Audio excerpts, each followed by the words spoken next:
नमस्कार। आपके साथ हम दोनों एक बार फिर से उपस्थित हैं और आज सत्ता का महासंग्राम बहुत ज्यादा महत्वपूर्ण होने वाला है। आपके साथ मैं लावनी विनीत हूं और हमारे साथ मैं हूं मुकेश कुमार। और आज सत्ता के महासंग्राम में हम हिमाचल प्रदेश पे चर्चा करेंगे। हालांकि चर्चा तो हम चाह रहे थे कि गुजरात पे भी हो, लेकिन गुजरात के चुनाव का चूंकि ऐलान अभी नहीं हुआ, इसलिए पहले शुरुआत हम हिमाचल प्रदेश से करते हैं। और हमने जो ओपिनियन पोल किया आज, लावनी हम लोग शायद ओपिनियन पोल पे करेंगे। बिल्कुल। तो ओपिनियन पोल पे चर्चा करेंगे हम और लावनी मिलकर। हमारे साथ दो विशेषज्ञ भी होंगे, चुनाव विशेषज्ञ, वो भी हमारे साथ में रहेंगे। और अभी से लेकर लगातार जब तक चुनाव के रिजल्ट नहीं आ जाता, यानी जब तक चुनाव खत्म नहीं हो जाते, यानी 10 नवंबर 2022 तक लगातार हम रहेंगे, निरंतर इसी तरह से कार्यक्रम को लेकर के आते रहेंगे। और जैसा कि मुकेश जी ने आपको बताया, दरअसल ओपिनियन पोल इसलिए जरूरी हो जाता है कि चुनाव आयोग ने हिमाचल प्रदेश के चुनावों की तारीखों की घोषणा कर दी। 12 नवंबर चुनाव होने हैं, 8 दिसंबर को रिजल्ट आएगा। लेकिन जनता के मन में चल क्या रहा है, जो राजनीतिक समीकरण हिमाचल प्रदेश का रहा है, क्या उस राजनीतिक समीकरण के आधार पर ही जनता इस पर उतर रही है या फिर कुछ बदलाव आने वाला है? इसलिए उनके मन की बात को आज ओपिनियन पोल के माध्यम से आपके बीच रखने की हम कोशिश कर रहे हैं। और क्योंकि हमने कई सवाल अपनी जनता के लिए रखा हुआ था, बिल्कुल वो तो सवाल पे हमारे जवाब भी आए हैं। हमने जो ओपिनियन पोल दिया था जी, बहुत सारे आंकड़े आ रहे हैं। इस बार सबसे अच्छी बात लावनी ये है कि इस बार पार्टिसिपेशन बहुत अच्छी संख्या में हुआ, जैसा कि हम लोग पिछली बार कर रहे थे, लेकिन पिछली बार से ज्यादा पार्टिसिपेशन हुआ। इसलिए हम लोग ये कह सकते हैं कि रिजल्ट जो ओपिनियन पोल है, ओपिनियन पोल के रिजल्ट को देखने के बाद कह सकते हैं कि हम लोग ज्यादा करीब होंगे ओरिजिनल रिजल्ट जो आएंगे, ओरिजिनल रिजल्ट के ज्यादा करीब होंगे। क्योंकि पार्टिसिपेशन जितना ज्यादा होता है, संभावना हमारे रिजल्ट की, हमारे ओपिनियन पोल के सच होने की उतना ज्यादा होती है। तो इस बार पार्टिसिपेशन चूंकि बढ़ा है, मुझे लगता है कि पिछली बार की तुलना में जैसा हम लोग बात करें 20 से 22% पार्टिसिपेशन बढ़ा है। तो मुझे लगता है कि इसका फर्क जो है वो रिजल्ट के की सत्यता के ज्यादा करीब, वो इनर सर्किल में हम लोग इस बार कर जाएंगे। और लगता है कि लेकिन महत्वपूर्ण ये हो जाता है क्योंकि हम इस बार सुदर्शन न्यूज आपके सामने जिस ओपिनियन पोल को लेकर आ रहा है, ये हमारा सबसे पहला ओपिनियन पोल है। कहते हैं कि जैसे जैसे चुनाव की तारीखें करीब आती रहती हैं, मन में अगर कुछ बदलाव होता है तो उस पर आधारित ओपिनियन पोल भी हम आपके बीच निरंतर लेकर आते रहेंगे। लेकिन ये पहला ओपिनियन पोल है जो ये बता रहा है कि आखिर इस बार राजनीति का ऊंट किस करवट बैठ रहा है। लेकिन क्योंकि हम हिमाचल प्रदेश की बात कर रहे हैं, इसलिए हिमाचल के कुछ राजनीतिक समीकरण अगर बीते इतिहास से हम देखें और वर्तमान परिस्थिति को देखें, तो ग्राफिक्स के जरिए पहले हम कुछ जानकारियां आपके बीच साझा करना चाहते हैं। तो आइए जरा जल्दी से एक नजर डाल लेते हैं। और मुझे लगता है कि 1985 के बाद से लगातार जो है ये इस तरीके की चीज़, हालांकि अब कुल मतदाता जो स्थिति है वहाँ पर हिमाचल प्रदेश में कुल मतदाता है, पुरुष उसमें 28 लाख है पुरुष मतदाता, और जो महिला मतदाताओं की संख्या है वो 27.8 लाख है। महिला जो मतदाता है। थर्ड जेंडर 37, केवल 37 है थर्ड जेंडर। इस बार से चुनाव आयोग ने नई व्यवस्था की है उनके लिए। पुरुष जो है 28 लाख और महिला 27.8 लाख। और कुल मतदाता जो हैं वो 56 लाख है। 56 लाख मतदाता आज इस बार डिसाइड करेंगे कि इस बार सरकार जो है हिमाचल प्रदेश में किसकी बनेगी। पुरुष की नेचुरली, जैसा कि हर एक बार होता है, पुरुष ज़्यादा, लेकिन इस बार पुरुष और महिला की संख्या जो है बहुत कम, जो है अंतर जो है बहुत कम है। 27.8 और 28%। 37 थर्ड जेंडर के हैं, 28 और 27.8। बिल्कुल बिल्कुल। और इन सब के बीच जब हम मतदाताओं की बात कर रहे हैं, तो आइए, क्योंकि चुनाव की बात हो रही है, तो आपको बता दें कि 12 नवंबर को चुनाव होने हैं। लेकिन नामांकन की जो आखिरी तारीख है वो 25 अक्टूबर है। मतदान 12 अक्टूबर को होगा और वोटों की गिनती 8 दिसंबर को होगी। अगर हम मतदाताओं की बात करते हैं तो यहाँ पर एक महत्वपूर्ण बात हो जाती है मुकेश जी, की आपने जैसे कहा कि पुरुष और महिला मतदाताओं में बहुत ज्यादा फर्क नहीं है अगर आबादी के लिहाज से देखें, नंबर्स के हिसाब से अगर देखें। लेकिन जो सिनेरियो रहा है उसमें लगातार ये देखा गया है कि महिला वोटर्स की जो संख्या है वो पुरुष वोटर्स की तुलना में उनका शेयर ज्यादा था। महिलाओं ने ज्यादा बढ़ चढ़कर हिस्सा लिया। परसेंटेज देखिए, अब एक चीज और भी आपको मैं बताऊं, खासकर जो पहाड़ी स्टेट है, पहाड़ी स्टेट में आप देखिएगा वहाँ महिलाओं का पार्टिसिपेशन ज़्यादा होता है जी। केवल कामकाज में नहीं, बल्कि पार्टियों को चुनने में, सरकार को चुनने में भी महिलाएं जितनी सक्रिय हैं वहाँ पर उतनी पुरुष की तुलना में ज़्यादा हैं। और इसका एक रीज़न ये है कि पहाड़ी क्षेत्र में जो लोग हैं, पुरुष जो है वो बाहर काम करने के लिए चले जाते हैं और महिलाएं चूंकि वहाँ रहती हैं तो उनका पार्टिसिपेशन ज़्यादा होता है। तो ये जो आंकड़े हैं, जो सर्वे होते हैं जो इलेक्शन कमीशन भी करवाती है, सरकार भी कराती है और हम लोग भी समय समय पर करते हैं, तो उसमें महिलाओं की जो भागीदारी है इलेक्शन में, वोटिंग में, यानी वोट जो करने वाली महिलाएं हैं वो ज़्यादा होती है जी। तो आइए इसी के साथ साथ, क्योंकि हम मतदाता की बात कर चुके हैं, तो इसी के साथ साथ हिमाचल सीटों की, विधानसभा सीटों की क्या परिस्थिति है। अगर हम 2022 की बात करते हैं तो देखिए, हिमाचल प्रदेश में कुल विधानसभा सीटें 68 है। 68 विधानसभा सीटों के लिए चुनाव होना है, जिसमें सामान्य वर्ग के लिए 48 सीटें हैं। इसके साथ ही साथ अनुसूचित जाति के लिए आरक्षित 17 विधानसभा सीटें हैं और अनुसूचित जनजाति के लिए 3 रिजर्व सीटों का प्रावधान है। अब यहां पर महत्वपूर्ण इसलिए यह आंकड़ा हो जाता है, यहां पर फिर से मुकेश जी के पास आते हुए, क्योंकि मुकेश जी यहां पर हमने देखा है कि जब हम हिमाचल प्रदेश की बात करते हैं तो सामान्य वर्ग के वोटर्स वो महत्वपूर्ण भूमिका निभाते रहे हैं, लेकिन 2012 और 2017 के सिनेरियो को अगर उठाकर देखा जाए, हम आगे इसके बारे में विस्तार से चर्चा करेंगे, लेकिन यहां पर यह देखा गया है कि जो अनुसूचित जाति यानी जिनके ऊपर 17 रिजर्व सीटें कही जा रही हैं, उस वोटर की भूमिका उम्मीदवार के लिए ज्यादा महत्वपूर्ण है। हाँ, बिल्कुल बिल्कुल, वो क्योंकि जो फ्लोटिंग है, देखिए जो फॉरवर्ड वोट है वहाँ पे 14% आपको जो क्षत्रिय वोटर है और करीब इतना ही 1-2% कम जो है आपको ब्राह्मण वोटर है वहाँ पे, और उसके अलावा ओबीसी और ओबीसी के बाद, हालांकि एक चीज़ जो हिमाचल प्रदेश में मुस्लिम वोटर्स की संख्या कम है, लेकिन वो एक मुश्त जो है बीजेपी के खिलाफ जाती है। ऐसा नहीं, अभी तक लोग कह रहे हैं कि नहीं कांग्रेस के खिलाफ जा रही है, ठीक है कांग्रेस के खिलाफ जाती रही क्योंकि अब तक सीधे मुकाबले में कांग्रेस ही रही है, लेकिन इस बार थोड़ा जो है मुझे लग रहा है कि मुस्लिम वोट में बिखराव दिख रहा है, क्योंकि आम आदमी पार्टी बहुत वहाँ मजबूती से लड़ रही है और कुछ जो इंडिपेंडेंट जो कैंडिडेट हैं, तो इंडिपेंडेंट कैंडिडेट जो हैं वो कंस्टिट्यूएंसी वाइज जो है उनको वहाँ के मुस्लिम वोटर्स कर रहे हैं, क्योंकि वो अगर फाइट में होते हैं, क्योंकि देखिए अब तक पूरे अगर लोकसभा चुनाव का भी आप ट्रेंड देखें और विधानसभा उत्तर प्रदेश की खासतौर पे अगर बात करें, उत्तर प्रदेश में भी अगर आप ट्रेंड देखें तो बीजेपी के खिलाफ जो है गोलबंदी होती है मुसलमान वोटरों की। जो भी कैंडिडेट, चाहे वो कांग्रेस से हो, चाहे समाजवादी पार्टी से हो, बसपा से हो या इंडिपेंडेंट हो, वो गोलबंद, तो वही चीज़ें इस बार जो है यहाँ भी दिख रही है। पहले, इससे पहले जो है कांग्रेस के खाते में जाती थी और कुछ जगहों पर कैंडिडेट वाइज बीजेपी को भी मुसलमान वोटरों ने वोट दिया है, लेकिन इस बार का ट्रेंड जो है खासकर से 14 के बाद जो है वो थोड़ी सी चीज़ें, स्थिति बदली है 2014 के बाद से। जी,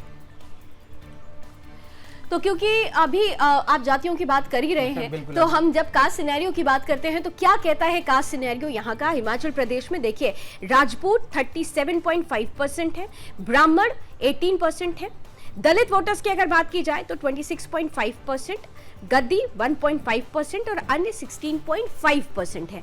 और मुकेश जी, इसी जातीय समीकरण की अगर बात करें, जैसा कि आप समझा भी रहे थे, लेकिन यहाँ पर राजपूत और ब्राह्मण वोट को अगर मिला दिया जाए तो 50% ये जो वोटर्स हैं ये महत्वपूर्ण भूमिका निभाते हैं। लेकिन क्या इस बार जिन अन्य की बात हो रही है उनका भी वोट परसेंटेज क्या काउंट करेगा? बिल्कुल करेगा काउंट, लेकिन मुझे लगता है कि जैसा कि पहले होता रहा है उससे इस बार का चुनाव थोड़ा अलग होगा, क्योंकि इसको अगर समझना है लावनी, तो थोड़ा हम लोग 2019 का और 14 का जो लोकसभा चुनाव है, लोकसभा चुनाव का हिमाचल प्रदेश में क्या ट्रेंड रहा है उसको थोड़ा समझना पड़ेगा। 2014 में भी हिमाचल की चारों सीटें जो है वो बीजेपी के खाते में थी, 2019 के इलेक्शन में भी जो है वो बीजेपी के खाते में है, जबकि इसका इंडिकेशन क्या है? ये इंडिकेशन ये है कि लोकसभा चुनाव में जो रिजल्ट है उसका प्रभाव उस पर विधानसभा रिजल्ट का नहीं पड़ता है, यानी जो जनता है वहाँ पे वो बीजेपी का मोटा मोटी जो है वो बीजेपी के समर्थन में होती है, लेकिन विधानसभा में वो चेंज करती है। ऐसा नहीं है कि वो बीजेपी और कांग्रेस, वो चेंज करने का ट्रेंड है वहाँ पे। लेकिन इस बार जो बीजेपी की चुनौती है, इस ट्रेंड को जो 85 से लगातार जो ट्रेंड चला आ रहा है कि एक बार बीजेपी एक बार कांग्रेस, उस ट्रेंड को चेंज करने की चुनौती इस बार बीजेपी के पास है। और बीजेपी इसमें इसलिए मुझे लगता है कि जो हमारा जो ओपिनियन पोल है उसके हिसाब से भी, और मुझे लग रहा है कि इसलिए ये चीज करने में संभव दिख रहा है, हाँ। क्योंकि जो कास्ट इक्वेशन आप बता रही, वो कास्ट इक्वेशन लोकसभा चुनाव वाइज बीजेपी के पक्ष में है।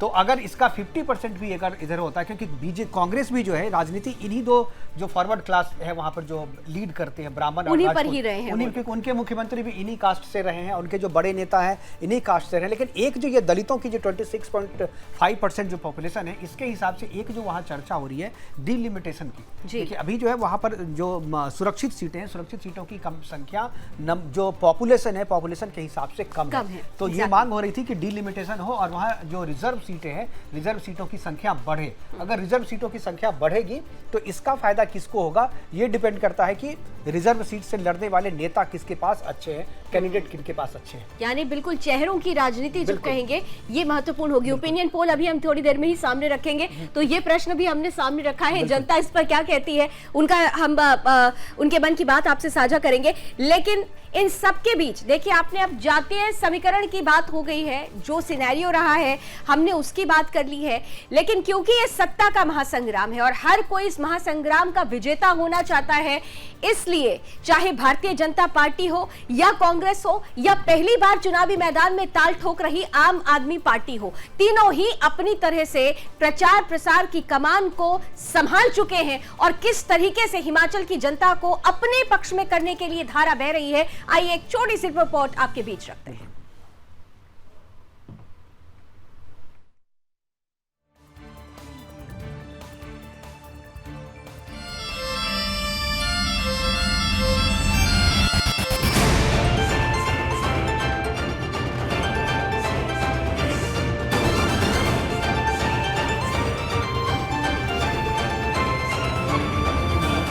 हिमाचल में चुनावी रण सज चुका है और चुनाव आयोग ने तारीखों की घोषणा भी कर दी है।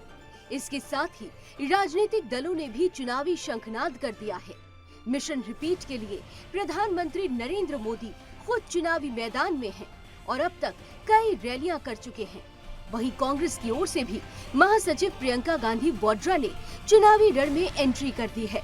दिल्ली से हिमाचल की सत्ता का अरमान लिए राज्य में आम आदमी पार्टी भी जमकर ताल ठोक रही है।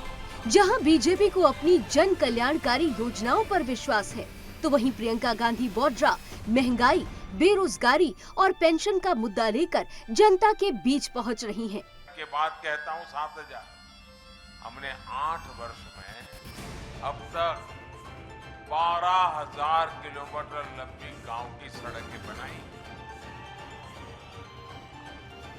और 5,000 करोड़ रुपए की लागत से आपके जीवन को बदलने के लिए जी जान से कोशिश की। यानी पहले के मुकाबले करीब करीब 2 गुने से ज्यादा सड़कें बनी, 2 गुने से भी ज्यादा हिमाचल की सड़कों पर निवेश किया गया। हिमाचल के सैकड़ों गांव पहली बार सड़कों से जुड़े।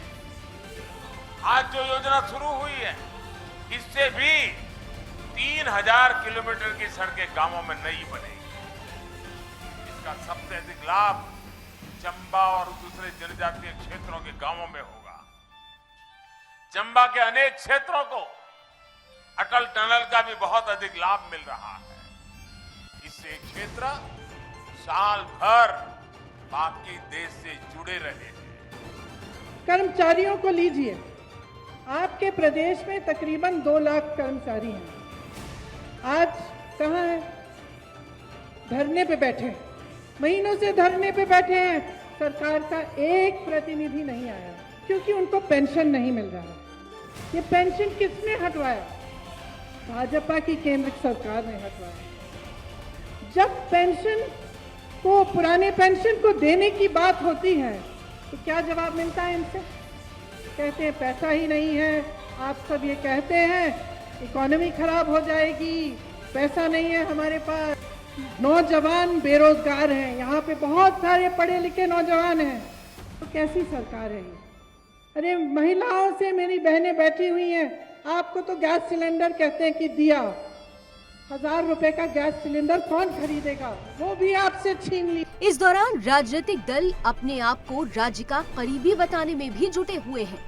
जहां एक ओर प्रियंका गांधी वाड्रा हिमाचल से रिश्ता बताते हुए सोलन में ये कह चुकी हैं कि यहाँ पर इंदिरा गांधी की अस्थियां दफन हैं, तो वहीं पीएम मोदी ने भी हिमाचल से अपना पुराना रिश्ता बताया है। कांग्रेस भले ही भारत जोड़ो यात्रा से उत्साहित है और चुनावी रण में वीरभद्र सिंह की विरासत को भुनाने के लिए प्रतिभा सिंह के चेहरे को आगे कर रही है, लेकिन राज्य में कांग्रेस की राह उतनी आसान नहीं है और वही बात बीजेपी को चुनावी रिंग का मास्टर बना रही है। सीएम जयराम ठाकुर भी मिशन रिपीट की ही बात कर रहे हैं। मैं स्वागत करता हूं चुनाव आयोग के इस फैसले का कि चुनाव की प्रक्रिया अब जो है वो शुरू हो रही है और ऐसे में मॉडल कोड ऑफ कंडक्ट जो है हिमाचल प्रदेश में लागू हो चुका है। हम पूरा सहयोग करेंगे और हिमाचल प्रदेश में चुनाव की कैंपेन की अगर बात कहें तो हमारी कैंपेन बिल्कुल सुचारू रूप से चली है। हमारा शीर्ष नेतृत्व तो हिमाचल प्रदेश में एक बार नहीं अनेक बार अभी तक आ चुके हैं और आने वाले समय में फिर से उनके कार्यक्रम बनने वाले हैं। चाहे प्रधानमंत्री जी की बात है, चाहे हमारे राष्ट्रीय अध्यक्ष जी की बात है, चाहे भाई अमित शाह जी की बात है, तो सब कार्यक्रम आने वाले समय में होते रहेंगे और बहुत जोरदार कैंपेन हिमाचल प्रदेश में आपको देखने को मिलेगी और निश्चित रूप से जीत भारतीय जनता पार्टी की होगी। जहां एक और कांग्रेस के लिए राह आसान नहीं होने वाली है, वहीं आम आदमी पार्टी के लिए भी राहों में कांटे कम नहीं है। आप प्रमुख अरविंद केजरीवाल जिन चेहरों को माझी समझकर चुनाव की नैया पार करने वाले थे, उसी ने आपके हाथों में झाड़ू थमाते हुए बीजेपी का हाथ पकड़ लिया। प्रदेश अध्यक्ष अनूप केसरी, संगठन महामंत्री सतीश ठाकुर और कई नेताओं के साथ बीजेपी की तरफ से बैटिंग कर रहे हैं। चुनावी रैलियों का एका लाभ कुछ भी कहे, लेकिन अगर आंकड़ों की माने तो बीजेपी राज्य में रवायत तोड़ने के लिए तैयार है। सुदर्शन न्यूज के द्वारा कराए गए ओपिनियन पोल में हिमाचल की जनता ने बता दिया है कि इस बार राज्य में इतिहास रचा जाएगा और बीजेपी दोबारा से सत्ता में आ रही है। हमारे ओपिनियन पोल के मुताबिक राज्य की 91.2% जनता बीजेपी के सिर पर ताज सजाती हुई नजर आ रही है। अब ये देखना बड़ा ही दिलचस्प होगा कि जनता आखिरी पल तक बीजेपी के साथ रहती है या किसी के बाउंसर पर सिक्स मारती है। Bureau report, Sudarshan news.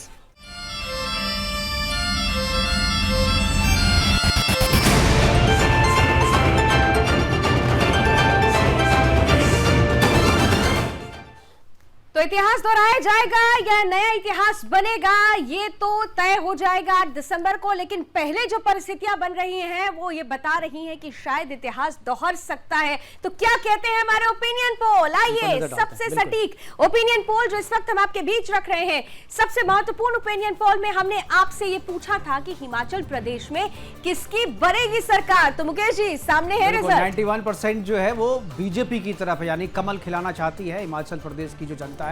3% आम आदमी पार्टी को और 6% जो है कांग्रेस को 6%, जो कि इससे पहले टक्कर में थी। और पिछली बार की तुलना में अगर करें तो मुझे लगता है कि कांग्रेस का काफ़ी डाउनफॉल होता दिख रहा है इस ओपिनियन पोल में। इसके अलावा जो दूसरी, हालांकि इस पे हम चर्चा करेंगे, अपने मेहमानों के साथ जानने की कोशिश करेंगे कि आखिर क्यों जो ये बीजेपी का जो अचानक इतना ज़्यादा 91% और जो कांग्रेस का है 6% हालांकि फॉल हुआ है। और ये जो 3% आम आदमी पार्टी को मिला, एक नया ये 3% बीजेपी से नहीं बल्कि कांग्रेस से ही मुझे लगता है कि ये कट के आया है इनमें। और आम आदमी के आने से या उतरने से मैदान में कांग्रेस को नुकसान होता दिख रहा है सीधे तौर पे जी।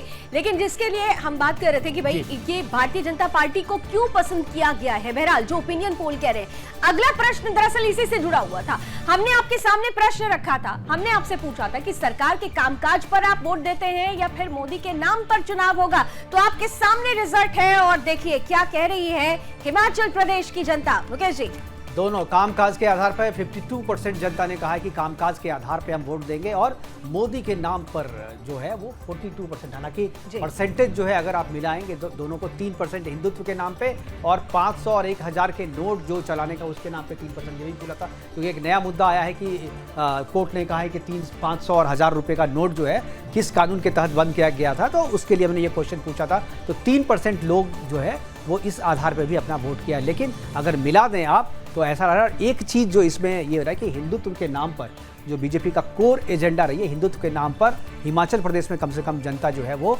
वोट नहीं डाल रही। केवल 3% जनता जो है वो हिंदुत्व के नाम पर वोट डाल रही है, लेकिन हिंदुत्ववादी सरकार को पसंद कर रही है। और इसमें सबसे महत्वपूर्ण ये है कि जब हम 91% भारतीय जनता पार्टी के पक्ष में वोट जाता हुआ नजर आता है तो उसके लिए दो मुद्दे महत्वपूर्ण रूप से देखे जा रहे हैं। कामकाज, जिसे लेकर अब भी चुनावी मैदान में रैलियों में भारतीय जनता पार्टी दम भरती हुई नजर आ रही है, और मोदी, क्योंकि चुनावी रैलियों का जब रेला शुरू हो रहा है तो प्रधानमंत्री नरेंद्र मोदी ने मोर्चा संभाला और सबसे बड़ा गिफ्ट अगर कहा जाए तो हिमाचल प्रदेश को वंदे भारत के रूप में दे भी दिया गया है प्रधानमंत्री मोदी के नाम पर। और कामकाज के नाम पर अगर परसेंटेज को मिला दिया जाए तो इस आधार पर कह सकते हैं कि भारतीय जनता पार्टी को बहरहाल हिमाचल प्रदेश की जनता प्रमुखता प्रदान कर रही है। और ऐसे में हिमाचल प्रदेश में एक बार फिर से कमल खिलता हुआ नजर आ सकता है। ओपिनियन पोल के ये दो महत्वपूर्ण सवाल आपके बीच हमने रखे और कई सवाल थे जो हमने जनता के बीच रखे, लेकिन उन सवालों पर हम आगे बढ़ेंगे महत्वपूर्ण रूप से जब हम इन दो मुद्दों की बात करते हैं।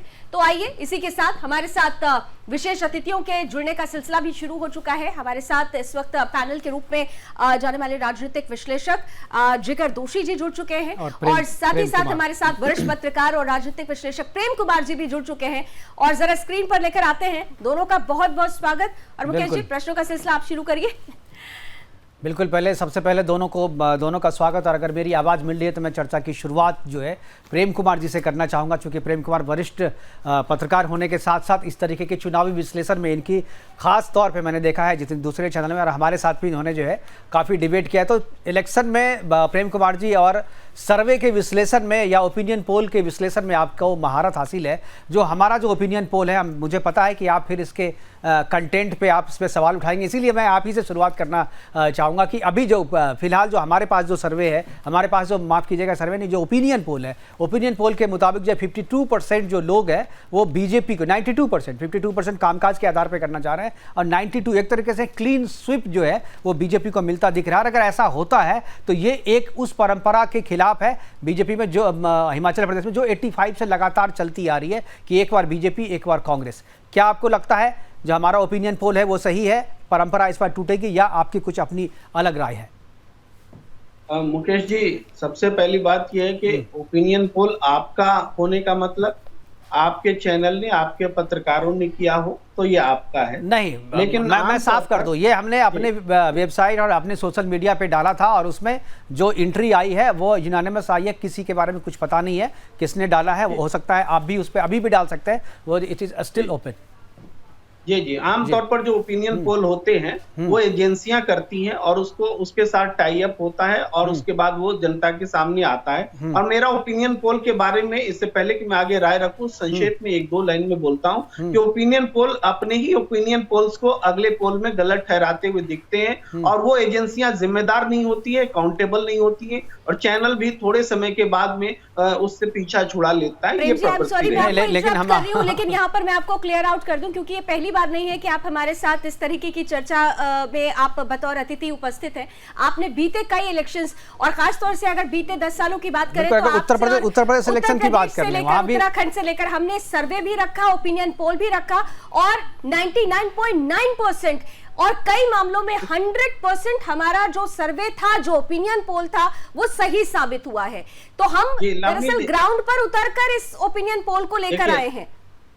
लावनी जी, हम यहाँ कन्फ्रंट नहीं कर रहे हैं, आप अपना पक्ष आप रखिए और मैं ओपिनियन पोल के बारे में अपनी बस राय रख रहा हूँ जो है। तो निश्चित रूप से अब मैं आ जाता हूँ, अदरवाइज इसी विषय पे बात होती रह जाएगी। मैं जो आपने बात रखी, जैसे 92% लोग ये इस सवाल का जवाब हाँ में देते कि माने किसकी सरकार बनेगी, तो भारतीय जनता पार्टी की सरकार बनेगी। अब यहाँ पर अगर इसी प्रश्न को पूछा जाता कि किस पार्टी की जीत हो रही है, तो वो एक डिफरेंट प्रश्न होता। देखिए, किसकी सरकार बनेगी में ये बात शामिल है कि भाई जीतेगी, भले कांग्रेस को ज्यादा सीट आ जाए लेकिन सरकार तो बीजेपी बनाएगी। ऐसा कई प्रदेशों में हुआ है। तो कई सारे लोग ये पॉलिटिकल एनालिसिस है आपका। नहीं, मैं कह रहा हूं, पता ही ना, एक प्रश्न में फर्क पड़ जाता है। हाँ। आप पूछें कि भारतीय जनता पार्टी की सरकार बनेगी या कांग्रेस की बनेगी, तो एक अलग प्रश्न है। लेकिन आप कौन जीतेगी, क्षमा कीजिए, भारतीय जनता पार्टी जीतेगी या कांग्रेस जीतेगी, तो वो एक अलग प्रश्न है। और कौन सरकार बनेगी किसकी, एक बिल्कुल मतलब आपका कहने का मतलब जीतने वाले की सरकार नहीं भी बन सकती है, जिसको ज्यादा सीटें आए उसी की सरकार बने, ये जरूरी नहीं है। ये है मेरा कहने का मतलब। ये तो जरूरी है, ये तो नियम है, नहीं है। आप बताइए ना, यहाँ तो सीधी टक्कर है ना, बाकी इतिहास छोड़ दीजिए, यहाँ तो सीधी टक्कर है। तो जिसकी आएगी वो प्रश्न में जो फर्क होता है उस फर्क को मैं बता रहा हूँ। तो उसके बाद दूसरा जो आपने प्रश्न किया के कामकाज के आधार पर, हिंदुत्व के आधार पर, इसमें बड़ा चौंकाने वाली बात है कि हिंदुत्व के आधार पर सिर्फ 2 या 3% आपने दिखाया है कि लोग वोट करेंगे। मुझे चौंकाती है ये बात, क्योंकि चूंकि ये सारे विकल्पों में जोड़ दिया गया है कामकाज और हिंदुत्व, और ये उसमें कामकाज को लोगों ने स्वाभाविक रूप से माना है, ये एकदम चॉइस होता है। आप अगर स्पेसिफिक होकर पूछते कि क्या आप हिंदुत्व के आधार पर वोट देना चाहते हैं, तो उसका उत्तर कुछ और आता, शायद 3% नहीं होता। ये मैं बात कहना चाहता हूं। लेकिन फिर भी जो आंकड़े सामने हैं उसमें ये मतलब निकलता है कि धार्मिक आधार के बजाय लोग कामकाज के आधार पर सरकार चुनना चाहते हैं, और ये वेलकम करने वाला ओपिनियन है कि इसका स्वागत किया जाना चाहिए कि जनता की राय जो है धर्म के आधार पर न होकर के कामकाज के आधार पर हो रहा है। तो ये मैं इस ओपिनियन पोल की खासियत में देख रहा हूँ। एक जो मेरे मन में प्रश्न आया, ओपिनियन पोल पर आपने राय रखी है प्रेम जी, लेकिन आप भी क्योंकि हिमाचल की राजनीति को देखते आए हैं, ऑल्टरनेट सरकार रही है, इस बार आपका मन क्या कह रहा है? क्या हिस्ट्री रिपीट होगी या फिर कोई बदलाव, नया बदलाव? Apart from this opinion poll को साइडलाइन कर देते हैं अगर, तो आप किस तरीके से देख रहे हैं? देखिए लावनी जी, ये प्रश्न क्या उचित है कि जनता मतदान करने जा रही है, वो अपनी इच्छा रखेगी, क्या निर्णय आएगा वो मेरे मन से डिसाइड हो, ये तो मुझे कहीं से उचित नहीं लगता। आप क्योंकि राजनीतिक विश्लेषक भी हैं, पत्रकार ये सवाल पूछ रहा मुझे लगता है किसी के मतलब फंडामेंटल राइट्स का जो है, और ये चुनाव भी नहीं, मैं सीधे नहीं पूछूंगा आपकी, लेकिन जो कामकाज के आधार पे होना चाहिए। पहले प्रश्न का जवाब आप मत दीजिए, दूसरा जो हमारा प्रश्न है कि कामकाज के आधार पे मोदी के नाम पे, हिंदुत्व के नाम पे, किसके नाम पे आपको ये मुद्दे देखे जाते हैं हमेशा, मुद्दों के आधार पर पत्रकार देखते हैं कि कौन सा मुद्दा जो है वो चुनाव में प्रभावी होने वाला है। अभी तक जो बातें सामने आ रही है, देखिए असंतोष की बात अगर देखी जाए तो सेब से जुड़े हुए जो उत्पादक है वो बहुत नाराज है, और ये नाराजगी जो बाइपोल्स में है दिखी है, जो चुनाव हुए उसमें ये दिखी है नाराजगी। तो अगर ये नाराजगी बनी रहती है तो जो वर्तमान सरकार है उसको नुकसान उठाना पड़ सकता है। लेकिन अगर ये मुद्दा नहीं बना, कुछ और मुद्दा बन गया, जैसे महंगाई मुद्दा अगर बन जाता है तो जो सरकार में उसको नुकसान होता है, महंगाई मुद्दा नहीं बनता है तो सरकार उससे बच जाती है। तो इस पर डिपेंड करता है कि आने वाले समय में कौन सा मुद्दा बनने जा रहा है। मुझे यकीन है कि आप ओपिनियन पोल में वो भी खोज लाए होंगे कि मुद्दा क्या है। प्रश्नों में उसका भी उत्तर है जो जनता के दिल से निकला। हालांकि आपने मुद्दों की बात की, तो अब क्योंकि जिगर दोषी जी भी हमारे साथ बने हुए हैं, जिगर जी से भी हम लोग सेम सवाल लेकर पहुंच रहे हैं जिगर जी के पास। लेकिन जिगर जी, अभी 2 दिनों में जो विभिन्न राजनीतिक विश्लेषकों से और आप लोगों से जब बात हुई तो बहुत सारे ऐसे राजनीतिक पंडित जो सत्ता के महासंग्राम में जुड़े, उनका ये कहना था कि जब आप मुद्दों की बात करते हैं तो पहाड़ों में हर बार मुद्दे बदलते हैं और कई बार मुद्दे होते भी नहीं हैं। आप चुनाव के 10 दिन पहले देखते हैं मुद्दे बदल जाते हैं। कई बार होता है कि चुनाव वोटिंग करने के लिए जा रहे हैं और 1 घंटे पहले मुद्दे बदल जाते हैं। वर्तमान परिस्थिति को देखते हुए जो ओपिनियन पोल हमने सामने रखा है, अकॉर्डिंग टू यू, क्या आप सहमत हैं इस ओपिनियन पोल से? जी, जो ओपिनियन पोल मैं देख रहा हूँ आपकी चैनल के माध्यम से, तो मुझे लग रहा है कि ओपिनियन पोल के हिसाब से शायद अभी जनता बीजेपी को ही रिपीट करने के मूड में दिख रही है, क्योंकि मेरे ख्याल से 91% आपने दिखा हुआ है। उसमें 3-4 मुद्दे आपने कवर कर लिए, जिसमें वर्तमान सरकार का जो कामकाज है, मोदी जी का चेहरा है, उनकी लोकप्रियता है, हिंदुत्व का एक फैक्टर है, और मेरे ख्याल से डीमोनेटाइजेशन का भी एक पॉइंट है जो आपने उसमें ऐड किया। मुझे ये लग रहा है कि इसके अंदर अगर सबसे ज्यादा कोई चीज मायने रखेगी या अहमियत रखेगी तो वहाँ की लोकल गवर्नमेंट का जो गवर्नेंस है वो, और मोदी जी का चेहरा, मुझे लग रहा है कि शायद वो 2 ऐसे फैक्टर रहेंगे हिमाचल प्रदेश के चुनाव में जो ज्यादा असर करेंगे लोगों के मन मस्तिष्क के ऊपर। क्योंकि जहां तक बात बाकी दोनों मुद्दों की, हिंदुत्व वगैरह, तो वो मेरे ख्याल से अभी मुद्दे नहीं, वो लोगों की एक वैचारिक भावना में तब्दील हो चुका है कि लोग अभी उसको मुद्दा नहीं समझते, वो अपनी एक भावना ही समझ रहे हैं। और रही बात डीमोनेटाइजेशन की या जो 500,000 की नोट वाली जो बात है, वो मेरे ख्याल से शायद थोड़ा सा पुराना मुद्दा उनके लिए हो सकता है, पर पहले जो 2 पॉइंट आपने कवर किए हैं उसी के बेसिस पर बीजेपी को काफी ज्यादा बढ़त मिल सकती है, ऐसा डेफिनेटली हम समझ सकते, कह सकते।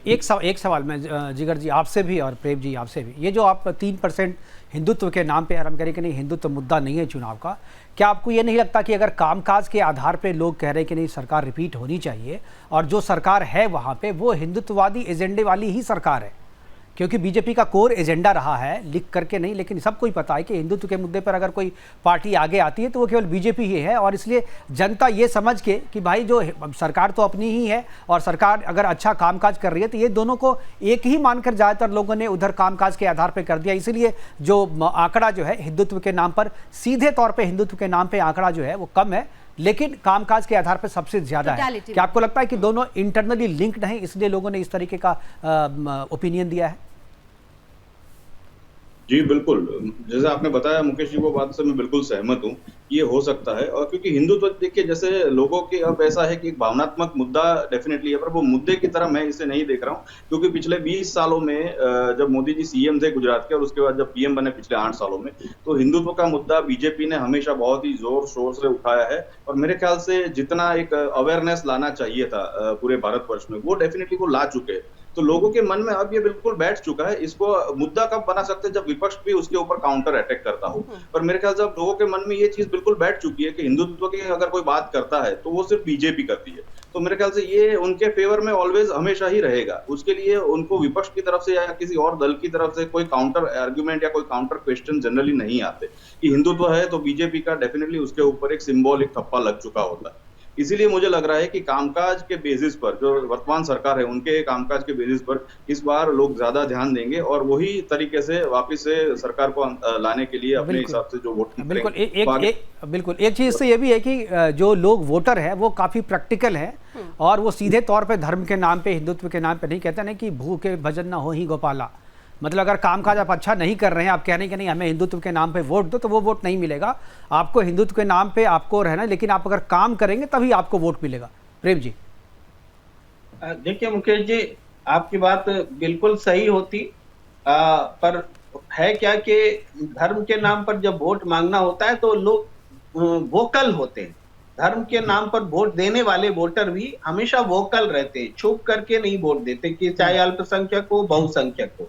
तो कामकाज के मुझे आश्चर्य हो रहा है कि कामकाज पर सारे वोट दे रहे हैं और हिंदुत्व के मुद्दे पर सिर्फ 3% वोट दे रहे हैं। तो ये एक मेरे लिए चौंकाने वाली बात है, क्योंकि होना तो ये चाहिए कि 92% इधर होना चाहिए था, 3% कामकाज को होना चाहिए था। क्योंकि हिंदुत्व के नाम पर अगर वोटर हैं तो और सारे मिक्स्ड हैं, कामकाज वाले भी उसी में मिक्स्ड हैं, तब तो वो कामकाज को प्राथमिकता उसकी नहीं रहनी चाहिए, उनकी रहनी चाहिए था हिंदुत्व पर, क्योंकि वो भोकल रहा है, यही ट्रेंड रहा है। ये ट्रेंड बदला है तो या तो आपकी जो सोच है उसमें थोड़े से जनता जो है मिलावट कर रही है अपनी भावना के साथ में। और दूसरी बात है कि एक मेरे लिए चौंकाने वाली बात है। मुझे तो लगता है प्रेम जी कि ये जो कहते हैं ना कि सनातन धर्म जो है वो अपने आप में सेकुलर है, इसलिए हिंदू को सेकुलर होने की जरूरत नहीं है। सेकुलर जो सनातन वो अपने आप में सेकुलर है और ये इसका प्रतीक है।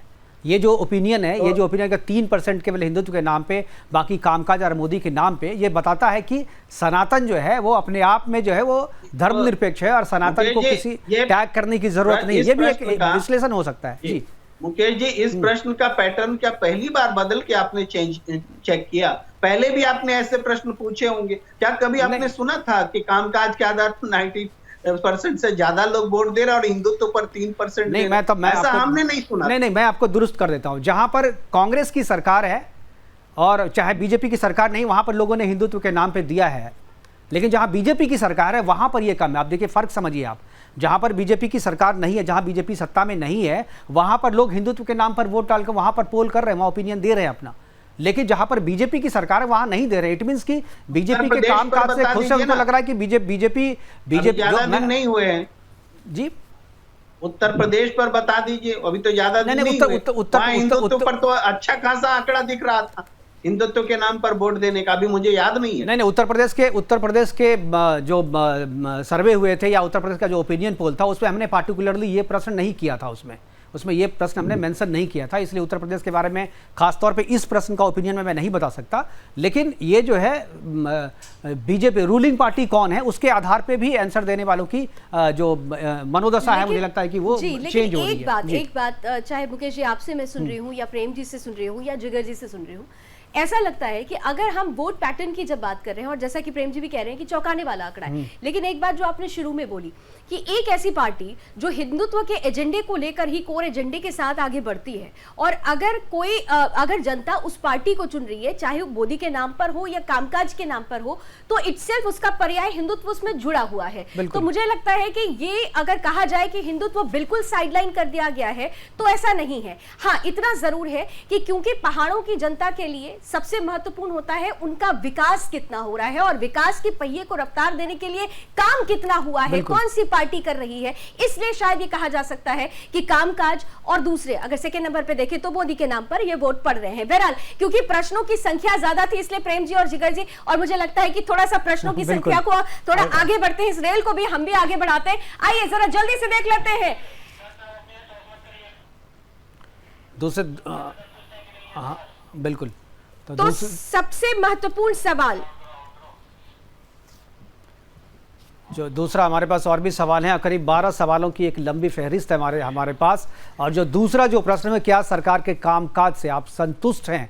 83% बोले कि हाँ संतुष्ट हैं, और 17% जो है वो संतुष्ट नहीं है। और इससे पहले वाला जो प्रश्न था, मुझे लगता है दोनों मिला हुआ है। तो सरकार के कामकाज के प्रति लोग जो है वो खुश है सरकार के कामकाज से, 83% उसके से सहमत है कि सरकार ने अच्छा काम किया है, और केवल 17% लोग ऐसे हैं जो सरकार के कामकाज से खुश नहीं है। ये भी कह सकते हैं कि 17% लोग ऐसे हैं जो चाहते हैं कि सरकार बदले, बल्कि 83% जो है वो कह रहे हैं कि नहीं, सरकार यही रहे, क्योंकि हम सरकार के कामकाज से खुश हैं। इसीलिए सरकार के कामकाज के आधार पर वोट देने वालों की संख्या जो अलग। अब ये चीज़ है कि अब सरकार के कामकाज से संतुष्ट हैं 83%, लेकिन सरकार जो रिपीट कामकाज के आधार पर वोट देने वालों की संख्या जो है वो परसेंटेज कम है। तो ये क्या फासला है, ये क्यों है ये फासला, ये हम अपने जो हमारे जो विशेषज्ञ बैठे हैं मैं उनसे जानने की कोशिश करूंगा। और मुझे लगता है कि पहले प्रेम जी के पास हम जाएं कि प्रेम जी, ये जो आंकड़े हमारे पास आए हैं, जरा मैं आपकी नज़र से जानना चाहूँगा कि सरकार के कामकाज से संतुष्ट हैं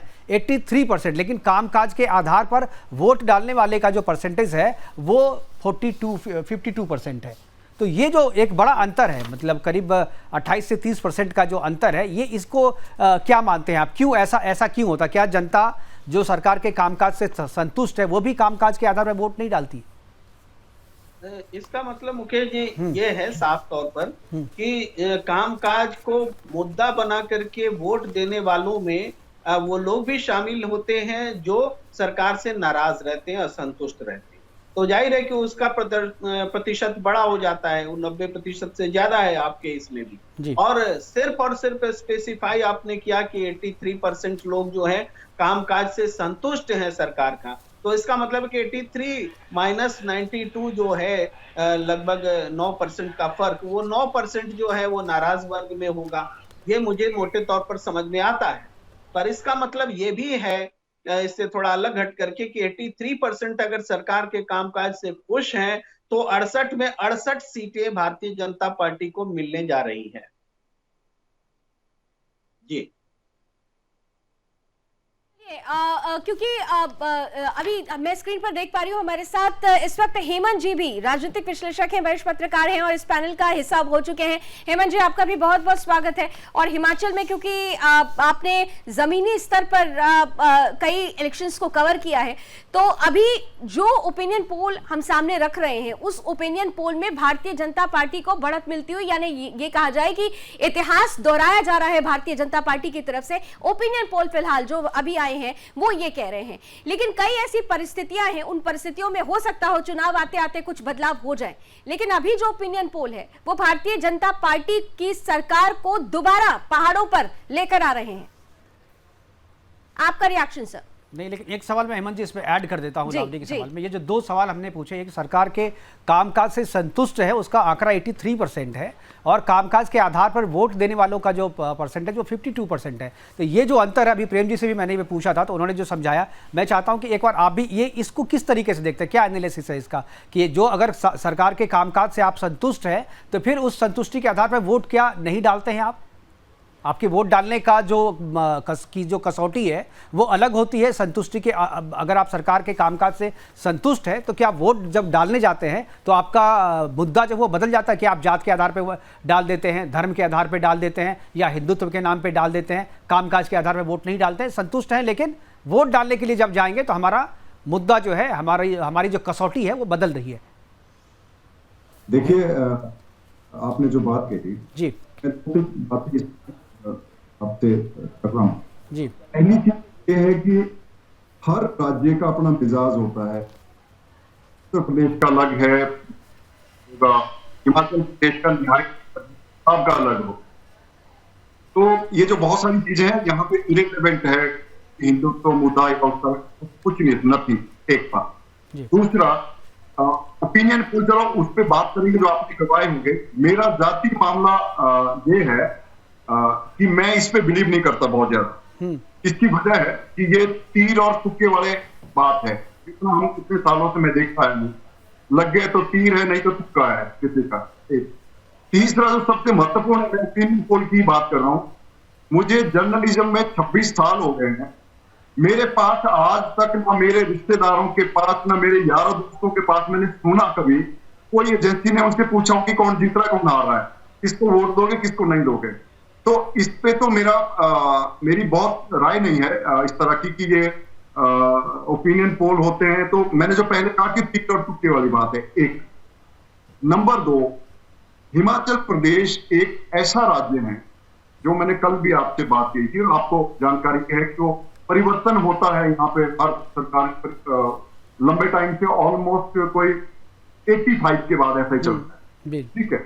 और दूसरी बात मैंने कल भी यहीं पे कही थी कि हिमाचल प्रदेश में आज तक इतने 97 से तो मैं सारे इलेक्शन कवर कर रहा हूं या देख रहा हूं या सारे कर रहा हूं, कभी कोई मुद्दा चुनाव में नहीं उठा कि इस मुद्दे पे सरकार बनी और इस मुद्दे पे सरकार गिर गई, ठीक है।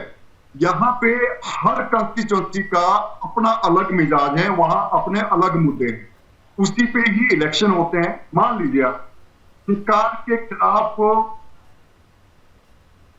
जी आवाज कनेक्शन में रखा, लेकिन इतना जरूर है हेमंत जी, क्योंकि कल आपके साथ मेरे ही कार्यक्रम में आपसे जब बात हो रही थी और आप मुद्दों की बात करते थे, लेकिन आपने एक एक्स फैक्टर कहा था कि वो फैक्टर होता है कि कामकाज, वो अगर घूम फिर के कहीं पर भी जाएंगे तो जो बेसिक्स होते हैं, बेसिक्स में वो कामकाज आएगा। इसीलिए ओपिनियन पोल में हम ये देख रहे हैं कि कामकाज के आधार पर वोट करने का जो परसेंटेज है वो ज्यादा है। तो ऑल इन ऑल अगर मिलाया जाए तो कामकाज टोटलिटी में तो एक मुद्दा होता ही है। वो फिर हम उसको डिफरेंट अलग अलग सेक्टर्स में डिवाइड कर सकते हैं कि हाँ, एक क्षेत्र की अलग कुछ समस्याएं हैं, उसके आधार पर क्या काम हुआ, या दूसरे क्षेत्र में।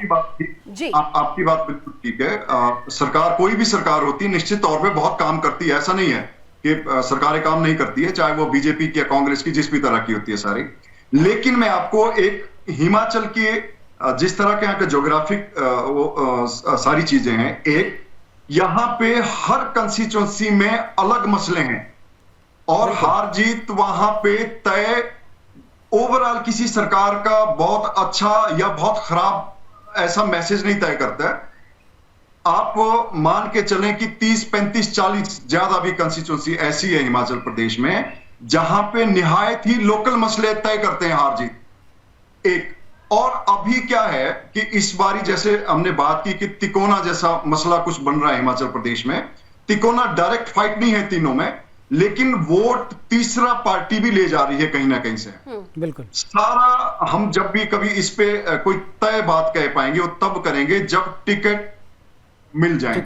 बिल्कुल बिल्कुल। एक पार्टी अनाउंस कर देगी बीजेपी, इसीलिए हमने अभी हमने जो ओपिनियन पोल रखा है, ये प्रश्न भी हमने रखा हुआ। लेकिन हेमंत जी, मैं आपसे एक सवाल, आप कह रही कि तिकोना हो रहा है, तीसरी जो पार्टी यानी आम आदमी पार्टी, उसको भी वोट जाता हुआ दिख रहा है, तो क्या आपके इसका नुकसान किसे हो रहा है? अगर आम आदमी पार्टी अगर वोट ले रही है और पहले से सीधी फाइट है कांग्रेस और बीजेपी के बीच में, जो तीसरी जो पार्टी आ रही है वो किसका वोट काट रही है? क्या कांग्रेस का काट रही है, क्या बीजेपी का काट रही है, किसका? अभी ऐसा कुछ नहीं है, क्योंकि आम आदमी पार्टी का अपना कोई जोरदार कैडर टाइप का कुछ भी नहीं है। बिल्कुल ठीक है। बहुत सारे लोग ऐसे आम आदमी पार्टी में शामिल हुए हैं जो या तो बीजेपी के नेता थे या कांग्रेस के नेता थे, ठीक है। अभी भी जो बहुत लोग ऐसे होंगे जो बीजेपी से नाराज होंगे, कांग्रेस से नाराज होंगे, वो फिर आम आदमी पार्टी में चले जाएंगे। जिनको टिकट अपनी पार्टी से नहीं मिलेगा वो आम आदमी पार्टी से ले लेंगे टिकट। हालांकि आम आदमी पार्टी की अगर बात हो रही है तो यहाँ पर एक महत्वपूर्ण बात यह है कि आम आदमी पार्टी के खुद के कैडर के लोग ही धीरे धीरे आम आदमी पार्टी को छोड़कर जा रहे हैं। प्रदेश अध्यक्ष की अगर बात, हाँ, कुछ बड़े संगठन पे तीन महीने पहले तो जो अध्यक्ष थे वही बीजेपी ज्वाइन कर लिया, बीजेपी ज्वाइन कर लिया। लेकिन इतना जरूर है, कुछ ना कुछ इम्पैक्ट तो जरूर पड़ेगा। बहरहाल क्योंकि सवालों की फेहरिस्त लंबी है, इसलिए मैं चाहती हूँ जल्दी जल्दी ओपिनियन पोल के सारे प्रश्न हम बीच में रख लें। आइए जरा, चलिए एक महत्वपूर्ण प्रश्न हमने आपसे पूछा था, आइए जरा ले आते हैं जल्दी से ग्राफिक्स के जरिए। हमने आपसे पूछा था कि क्या हिमाचल में महिला सुरक्षा का मुद्दा महत्वपूर्ण मुद्दा है, चुनाव का मुद्दा बनेगा हिमाचल में महिला सुरक्षा, क्या चुनावी मुद्दा होगा? तो जवाब आपके सामने है मुकेश जी। 56% बोल रहे हैं कि नहीं, महिलाओं की सुरक्षा जो है वो मुद्दा नहीं बनेगा, और 38% बोल रहे हैं कि हाँ ये मुद्दा हो सकता है, और 6% वैसे लोग हैं जो कहते हैं कि इनमें से कोई नहीं, यानी उनकी कोई अपनी राय नहीं है। मतलब ये कि महिलाएं सुरक्षित है। अगर आंकड़े आप यहां पर देखें तो जो सरकार हिमाचल प्रदेश में, मैं ये नहीं कहूंगा कि बीजेपी की वर्तमान सरकार है, पिछली बार भी के आंकड़े इसी तरीके थे, यानी महिला सुरक्षा जो है वहां पर मुद्दा अगर नहीं बन रहा है तो ये एक मैसेज है कि 56% लोग अगर कह रहे हैं कि महिला सुरक्षा चुनाव का मुद्दा नहीं है, मतलब महिलाओं के प्रति अपराध, हालांकि जो नेशनल आंकड़े जो है हालांकि वो भी कम है, हिमाचल प्रदेश में महिलाओं के खिलाफ जो है उतनी हिंसा नहीं होती है, तो मुझे लगता है कि बिल्कुल उसके अनुरूप है, ये चुनाव का मुद्दा नहीं है, महिला सुरक्षा चुनाव का मुद्दा नहीं है। और बिल्कुल, और इसी के साथ साथ हमने एक और महत्वपूर्ण प्रश्न आपके बीच रखा था। हमने आपसे पूछा था कि योग्यता, जाति या धर्म पर वोट देते हैं या पार्टी के नाम पर, यानी जब कोई कैंडिडेट सामने होता है तो वो कौन सा पर्टिकुलर नॉर्म होता है जो आपके दिमाग में चलता है? तो देखिए आंकड़े क्या कहते हैं, पार्टी के आधार पर 53%, योग्यता के आधार पर 35%, धर्म के आधार पर केवल 6% और अन्य मुद्दे 6% हो सकते हैं। यानी पार्टी और उम्मीदवार, ये दोनों चीजों में पार्टी को महत्व ज्यादा दिया जाता है। मुकेश जी, बिल्कुल, पार्टी को सबसे ज्यादा, और पार्टी के कैंडिडेट की योग्यता पे सेकंड नंबर में, धर्म के नाम पे 6% है। हालांकि ये आंकड़े हिमाचल प्रदेश के हैं, चूंकि हिंदुत्व के नाम पे जो मैंने सवाल किया था उसमें केवल 3% है, तो ये उसी के अनुरूप मुझे लग रहा है। अन्य जो है 6% है। लेकिन यहाँ भी एक चीज जो है, जो जाति के नाम पे जो है वो वोट दे रहे कि नहीं दे रहे, मुझे लग रहा है कि दो जो हमने पहले जो प्रश्न किए थे, जो भी हमने प्रेम जी से भी इस पे उनकी टिप्पणी भी ली थी कि कामकाज से संतुष्ट हैं और वोट देने, कामकाज के आधार पर वोट देने वालों की संख्या के बीच में जो फर्क है वो इस वाले नंबर से, इस वाले डेटा से मुझे लगता है कि कुछ सवाल यहाँ पर जो है, कुछ आंसर यहाँ पर मिल रहा है कि आप जो है योग्यता के आधार पे, धर्म के आधार पे, जाति के आधार पे वोट देते हैं। इसीलिए कामकाज से संतुष्ट होने के बावजूद जो है आप जब वोट डालने के लिए जाते हैं तो वहां पर आप जो है ऑप्शन चेंज कर लेते हैं। वहां पर अगर कैंडिडेट आपके पसंद का है, यदि कैंडिडेट आपके समूह का, आपकी जाति का है, आपके धर्म का है, तो वो भी एक कसौटी आप रखते हैं वोट देने के लिए। तो मुझे लगता है ये जो फर्क है, ये इसी आंकड़े को, इस आंकड़े से वो फर्क दर्शाता है। और हमारे साथ जो पैनलिस्ट हैं, मुझे लगता है कि मैं उनसे भी टिप्पणी, जिगर दोषी जी हमारे साथ है, मैं जिगर दोषी जी के पास जाना चाहूंगा। जिगर जी, यदि आपको आवाज मिल रही है तो ये जो 3 प्रश्न हमारे थे, पहला, दूसरा और ये चौथा, तो क्या आपको लगता है कि ये चारों प्रश्न, तीनों जो प्रश्न हैं 1, 2 और 4 क्या इंटरकनेक्टेड है? जो पहला जो मैंने प्रश्न किया था कि कामकाज के आधार पे, वो जो 52% लोग कह रहे थे, उसके बाद संतुष्ट है कामकाज से आप सरकार के, तो वो 83% बोल रहे थे, और अब जो ये चौथा जो प्रश्न हमने किया उसमें धर्म के आधार पर 6% है, और उसके अलावा जाति के नाम पे 35% है। क्या लगता है कि जो संतुष्टि है, कामकाज से आप संतुष्ट है सरकार के, लेकिन वोट डालने की कसौटी आपकी अलग हो जाती है जात के आधार पे, धर्म के आधार पे? जी बिल्कुल, आपको मेरी आवाज आ रही है? जी आ रही है। ओके, ग्रेट, ठीक है। ये जो आपने 4 और अलग जो पॉइंट दिखाए अभी, जिसके आधार पर अगर वोटिंग होता है, तो ये बिल्कुल स्वाभाविक सी बात है। जब भी कोई आदमी, कोई इंसान वोट करने जाता है तो सबसे पहले वो एक अपने दिमाग में पार्टी का चिन्ह लेके जाता है, या कोई अपना उम्मीदवार का फेस उसके दिमाग में होता है कि ये फला फला पार्टी को मुझे वोट करना है। उसके साथ साथ उसके दिमाग में एक चीज ये भी चलती होती है कि अगर ये हमारी जाति का है, ज्ञाति का है या धर्म का है, तो शायद उसकी फेवर में भी लोग वोट करते हैं। तो बहुत सारे छोटे छोटे पैटर्न्स होते हैं जो कई बार बिल्कुल वोटिंग बूथ पर जाने के बाद वो बदल जाते हैं, और उसी तरीके से उसके अंदर वो वोटिंग हो जाती है। तो मेरे ख्याल से ये जो सारे परसेंटेज आपने दिखाए उसमें पार्टी की योग्यता वो दोनों मुद्दे तो डेफिनेटली हमेशा असर करते हैं, पर योग्यता से भी ज्यादा हमें हमेशा एक चीज ये मैंने नोटिस की है, चाहे कोई भी इलेक्शन हो जिसमें धर्म का आधार और जाति का आधार का जो फैक्टर है वो ज्यादा मैटर करता है। कई बार हम योग्य आदमी या योग्य जो उम्मीदवार होता है उसका चुनाव करने से ज्यादा लोग ये देखते हैं कि अगर ये हमारे ही कास्ट का है तो शायद हमारे लिए ज्यादा यूजफुल या काम में आ सकता है। हालांकि वो अलग बात है कि फिर योग्यता पे न करने के वजह से वो उनके कोई काम में नहीं आते। ऐसे भी कई बार किस्से हमको देखने में आए हैं। तो मेरे ख्याल से ये जो ओपिनियन है उसमें योग्यता वाला जो आपने 35% आसपास दिखा है उसको शायद मैं धर्म या जाति के आधार पर स्वाइप होता हुआ मेरे ख्याल से आगे देखूंगा, ऐसा मुझे मेरा पर्सनल मानना है। एक लोग शायद एक प्रश्न सर एक कंटिन्यू करना चाह रही थी प्रेम जी के साथ, क्योंकि जो जिगर जी ने कहा है और जो आंकड़े प्रेम जी सामने आए हैं, थोड़ा सा अब जो ओपिनियन पोल कह रहे हैं और जो थोड़ा बीता इतिहास है, अगर देखा जाए तो हिमाचल प्रदेश में 68 विधानसभा सीटों में ये देखा गया है कि सवर्ण वोट्स का बहुत ज्यादा इंपॉर्टेंट रोल रहा है और बीजेपी के साथ ये जुड़ाव रहा है कि सवर्णों का वोट ज्यादा जाता हुआ भारतीय जनता पार्टी की तरफ दिखता है। तो क्या ऐसे में ये माना जा सकता है कि जो ये 6% धर्म के नाम पर जो हम देख रहे हैं कि परसेंटेज 6% ही आया है, लेकिन योग्यता पे 35 हो या पार्टी पर 53% हो, तो उनको ये क्लियर आउट है कि जो सवर्ण वोट है वो भारतीय जनता पार्टी की तरफ ही जाता हुआ नजर आएगा? थोड़ा सा अगर कंपैटिबल करके देखते हैं। लावनी जी देखिए, जातिगत आधार पर जो लोग वोट देते हैं वो कभी इसको स्वीकारते नहीं है, वो ओपनली कभी नहीं बोलते कि हम जाति के आधार पर वोट देते हैं। तो ये एक फैक्टर है। और प्रश्न में भी जाति और धर्म के नाम से अलग प्रश्न नहीं है, तो ये थोड़ा सा मुश्किल होता है पता करना। लेकिन आप देखिए, पार्टी सबके लिए प्रायोरिटी है, अगर अपनी जाति वाला या हमारी जाति के पसंद वाला उम्मीदवार नहीं होता है तब उस समय पार्टी चला जाता है दूसरी तरफ और जाति आ जाता है प्रायोरिटी पर। जहां जातीय आधार पर वोटिंग होती है वहां ये पैटर्न दिखता है, लेकिन हिमाचल प्रदेश में ऐसा है नहीं। और पहली बात एक मिनट प्रेम जी रोकना चाहूंगा, ब्रेक के लिए बार बार इशारा हो रहा है, वहां से ब्रेक पे जाएंगे, लेकिन ब्रेक के बाद जब आएंगे तो इसी को कंटिन्यू करेंगे। और एक सवाल मेरा ये रहेगा, मुझे लगता है कि ब्रेक पे जाने से पहले इसमें इसलिए टॉस कर रहा हूं ताकि आप लोग सोच के रखें कि योग्यता जो हम लोग कह रहे हैं कि योग्यता के आधार पर 35% लोगों ने वोट किया है, लेकिन क्या राजनीति में जब मतदाता जो नेताओं या अपने उम्मीदवारों की योग्यता तय करता है तो क्या वो शैक्षणिक आधार पर करता है, राजनीतिक आधार पर करता है, आर्थिक आधार पर करता है? क्योंकि कसौटी जनता की अलग अलग होती है योग्यता की भी। केवल जो पीएचडी है उसी को लोग नहीं चुनते हैं, जो उनका काम कराने में पीएचडी है उसको भी लोग चुनते हैं। तो ब्रेक पे जाने पे ये सवाल मैं अपने सारे पैनलिस्ट से पूछूंगा, लेकिन वक्त है अभी छोटे से ब्रेक का। ब्रेक के बाद लौटेंगे तो चर्चा यूं ही जारी रहेगी।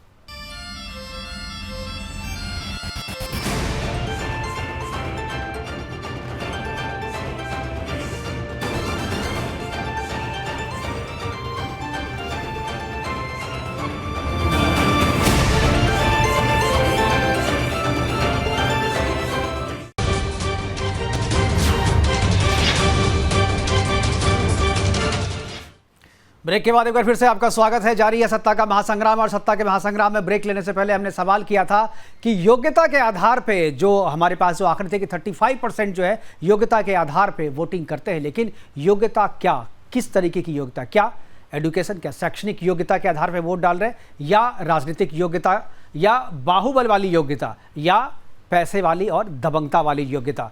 तो ये जो सारी चीज़ें हैं इसी के आधार पर हम अपने जो हमारे साथ जो एनालिस्ट हमारे साथ जो पैनल पे बैठे हुए लोग उनसे मैं जानना चाहूँगा कि योग्यता के आधार पर जब हम ये पूछते हैं सवाल कि योग्यता के आधार पे अगर आप वोट डालते हैं तो आपकी नज़र में कैंडिडेट की योग्यता क्या होती है, या क्या योग्यता होनी चाहिए आपकी नज़र में? क्या सही में शैक्षणिक योग्यता के आधार पर वोट अगर डालते हैं, अगर 35% लोग ये केवल इसलिए डालते हैं कि हमारा जो उम्मीदवार है वो पीएचडी है जी, उसने डॉक्टरेट की उपाधि ली हुई है, लेकिन काम काज करे चाहे नहीं करे, डॉक्टरेट है भाई, उसे वोट डाल दो, क्या इस आधार पे वोट डाले जाएंगे? मैं यही सवाल है। और 35% जो है योग्यता के आधार पे, मैं इसीलिए सवाल पूछ रहा हूँ कि योग्यता की कसौटी हर एक वोटरों के लिए अलग अलग होती है या एक होती है? मैं अपने सारे पैनलिस्ट के पास जाऊंगा और जिगर जोशी जी के पास मैं पहले जाना चाहूंगा। जिगर जी, क्या ये जो योग्यता यहाँ पे, क्योंकि हमारे साथ तब एक और नया चेहरा जुड़ चुका है, प्रशांत गढ़वी जी। प्रशांत जी स्वागत है आपका, सबसे पहले स्वागत है। और चूंकि मैंने प्रशांत जी से इसलिए शुरुआत नहीं की क्योंकि ब्रेक पे जाने से पहले ये नहीं थे हमारे साथ, जी, जी। तो शायद इन्हें प्रश्न समझ में नहीं आया होगा क्योंकि आंकड़े देख नहीं रहे थे।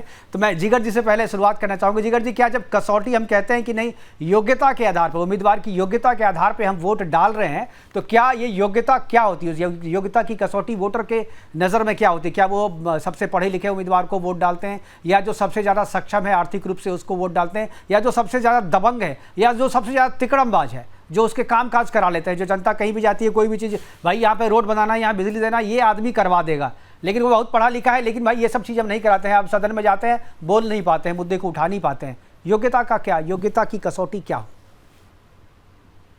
जोशी जी। बिल्कुल मुकेश जी, ये अभी जो ब्रेक से पहले आप डिस्कस कर रहे थे, क्योंकि ये मुद्दे हमेशा भारतीय राजनीति में उठते हैं कि योग्यता किस आधार पर। जहां तक बात रही शैक्षणिक योग्यता की, मुझे नहीं लगता कि भारतीय वोटर भी शैक्षणिक योग्यता को आज तक कभी देखता होगा, क्योंकि पिछले 75 वर्षों में हमने अगर ऐसा देखा होता एक वोटर के नाते, तो शायद हमारा सारे राज्यों की सारी सरकारों में सब डबल डिग्री वाले PhD वाले लोग बैठे होते और हम उसी बेसिस चुनाव करते और उसी बेसिस पर लोगों का चयन करते, पर ये नहीं हो रहा। तो जो साफ साफ नजर आता है हमें हमेशा हमारी भारतीय राजनीति में या किसी भी क्षेत्रीय राजनीति में, वो बात ये होती है कि या तो वंशवाद का चेहरा होता है, पहले से ही कोई फैमिली का बहुत रसूख होता है, उनका पावर होता है। दबंग जो आपने वर्ड यूज किया वो भी बहुत मायने रखता है, क्योंकि कोई आदमी, कोई वहां का उम्मीदवार है लोकल लेवल पे, उसका कितना वहां पे पावर है, वो कितने लोगों को मैनेज करते हैं। जैसे सहकारी क्षेत्र में बहुत सारी संस्थाएं होती है, तो वो संस्थाओं को कितने अच्छे तरीके से मैनेज करता है, वो भी एक योग्यता आधार हो सकती है। तीसरा एक चीज होती है जातिगत जो समीकरण बैठते हैं, उसकी योग्यता कि वो अपने जो धर्म है, अपनी जो ज्ञाति है, उसमें कितने पावरफुल है। जैसे आपने बताया कि अभी जो मैं आंकड़े देख रहा था स्क्रीन पर कि राजपूत जो संख्या है वो 37% है जी, और ब्राह्मण जो है वहां पर शायद 18% के आसपास है जी, 18। तो वो जो संख्या है उसके आधार पर देखे तो लोग ये भी देखते हैं कि हमारे अगर समाज के अंदर जैसे राजपूत समाज के कोई लोग हैं, तो वो योग्यता इस तौर पर भी देखते हैं कि हमारे समाज को नहीं, लेकिन ये तो है ना, अगर मान लीजिए सारे कैंडिडेट जो है राजपूत समुदाय के, अक्सर ऐसा होता है, जो बीजेपी ने अगर राजपूत कैंडिडेट दिया तो कांग्रेस भी राजपूत देती है, आम आदमी पार्टी भी राजपूत देती है, तो ये तो चलता रहता है। अब तीनों आपको सेम ही कास्ट के, तो कास्ट का क्राइटेरिया तो खत्म हो गया आपको, तो फिर जो दूसरी योग्यता क्या हो? जी, ये कास्ट का एक क्राइटेरिया डेफिनेटली होता है, मैं वही कह रहा हूँ। बाकी जो दूसरा क्राइटेरिया होता है वो डेफिनेटली ये होता है, जैसे आपने बताया कि अगर कोई बंदा कितना पावरफुल है, उसका सोर्सेज कहाँ तक है, चाहे क्षेत्र में हो चाहे सेंट्रल लेवल में हो, वो कितने काम करवा सकता है अपने क्षेत्र के, अपने जो उसका जोन है उसी तरीके से, तो वो लोग ज्यादा देखते हैं। तो ये दोनों चीजों के आधार पर ही लोगों को ऐसा लगता है कि हमें इनको वोट देना चाहिए ताकि हमारे काम जल्दी होंगे। और शायद कई बार जी, लेकिन इसी चीज को हेमंत जी आपके पास आते हो, इसी प्रश्न में थोड़ा सा एक और चीज ऐड ऑन करते हुए इस प्रश्न का आपसे भी जवाब चाहेंगे हेमंत जी आपसे, कि जब योग्यता की बात हो रही है और योग्यता के लिए डिफरेंट क्राइटेरियाज हैं, इसमें महत्वपूर्ण थोड़ा सा अगर हम वीरभद्र जी की तरफ हम चले जाते हैं, हम कांग्रेस के काल की हम बात करते हैं, तो हम देखते हैं कि वहां पर वंशवाद हावी हो जाता है, और कहीं ना कहीं से जब इस बार भी कांग्रेस अपने कैंडिडेट्स को उतारने की तैयारी कर रही है, तो कहीं ना कहीं से उसकी स्क्रूटनी हो रही है। तो क्या ये माना जाए कि इस बार ये मुद्दा महत्वपूर्ण होगा, इस बार योग्यता में ये ऐड ऑन कर दिया जाएगा महत्वपूर्ण रूप से? देखिए, इसके दो जवाब है। तो आपने कहा था कि योग्यता की बहुत सारी चीजें होती हैं हम, लेकिन हिमाचल प्रदेश एक आप देखिए कि शिक्षित प्रदेश है ना, देश में बहुत अच्छा और बड़ी राजनीतिक सोच वाले लोग हैं यहाँ पे। दूसरा, यहाँ पे क्या होता है कि योग्यता का मतलब है कि आपका कनेक्ट कितना है अपनी कंस्टिट्यूंसी में, ठीक है, आप जनता के बीच कितना रह रहे हैं, उनके सुख दुख में कितना खड़े हैं, आपके लिए अपनी कंस्टिट्यूंसी की क्या प्लानिंग है, ऐसा सवाल अब हिमाचल प्रदेश में है पिछले 1-2 इलेक्शन से, ठीक है। उसके बड़े उदाहरण ये भी है कि बड़े बड़े नेता हार जाते हैं, चीफ मिनिस्टर पद के कैंडिडेट चुनाव हार जाते हैं, उसकी वजह ही एक होती है कि वहां जो दूसरा है उसका कनेक्ट कितना है कंस्टिट्यूंसी में, ठीक है। आहिस्ता आहिस्ता अब ये बात हिमाचल प्रदेश में बड़ी महत्वपूर्ण होती जा रही है कि आपको लोगों के बीच रहना पड़ेगा, लोगों की बात करनी पड़ेगी, उनके सुख दुख में खड़ा रहना पड़ेगा। आप कितने पैसे वाले हैं, आप कितने दबंग हैं, ऐसा कोई मतलब यहाँ पे है नहीं। एक तो ये हुआ। दूसरी आपने कही वंशवाद वाली बात। वंशवाद वाली बात थोड़ा बहुत मुद्दा तो इस बार है, ठीक है। उसकी वजह है कि कांग्रेस में ये बड़ा प्रचलन है कि पिताजी के बाद फिर बेटा, बेटा नहीं तो बहू, बहू नहीं तो बहन है। ये कांग्रेस की अभी भी समस्या है, बहुत बहुत सीरियस समस्या है ये। खास तौर पे हर जगह नहीं है, लेकिन ये कांगड़ा वाली बेल्ट में ज्यादा है। बिल्कुल, आपकी आवाज कनेक्टिविटी मुझे लगता है के हिसाब से चला हुआ है जी, ठीक है। तो वो, लेकिन वो उसके उस मुद्दे के हिसाब से कोई हार जीत तय होगी, ये कोई बड़ा ऐसा नहीं है, ठीक है। पर हाँ, अब ये मसला हो गया है। बिल्कुल प्रशांत जी, बिल्कुल प्रशांत जी हमारे साथ हैं। कुछ जिलों में ये मुद्दा भी है कि कांग्रेस में वंशवाद है, पर मैं फिर से वो कह रहा हूं कि ये डिसाइड नहीं करेगी हार जीत किसी का।